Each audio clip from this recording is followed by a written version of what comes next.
আসসালামু আলাইকুম। স্বাগত জানাচ্ছি খেলাধুলার আপডেট নিউজ ট্রেন্ড ক্রিকেটে। সময় যেন কিছুতেই পিছু ছাড়ছে না বাংলাদেশ ক্রিকেট দলের টেস্ট, ওয়ানডে এবং টি-20। গত 2 মাসে 3 সংস্করণে সিরিজ করিয়েছে বাংলাদেশ। হতশ্রী পারফরম্যান্সের পর আন্তর্জাতিক ক্রিকেট সংস্থা আইসিসি থেকে দুঃসংবাদ শুনল এশিয়ার দলটি।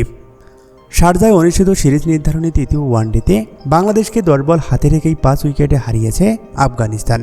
3 ম্যাচ ওয়ানডে সিরিজে আফগানরা 2-1 ব্যবধানে জয়ের পরই র্যাঙ্কিং হালনাগাদ করেছে আইসিসি। তাতে ওয়ানডে র্যাঙ্কিংয়ে জায়গা অদলবদল হয়েছে বাংলাদেশ ও আফগানিস্তানের। এই সংস্করণে বাংলাদেশ এক ধাপ পিছিয়ে 9 নম্বরে নেমে গেছে। বাংলাদেশের যখন অবনতি তখন উন্নতি হয়েছে আফগানিস্তানের। এক ধাপ এগিয়ে 8 নম্বরে উঠে এসেছে আফগানরা। বাংলাদেশ আফগানিস্তান 3 ম্যাচের ওয়ানডে সিরিজ শুরুর আগে এই সংস্করণের র্যাঙ্কিংয়ে এগিয়ে ছিল বাংলাদেশ। ওয়ানডেতে বাংলাদেশের পয়েন্ট 86, এই সিরিজ শুরুর আগে আফগানিস্তানের সেটা ছিল 84।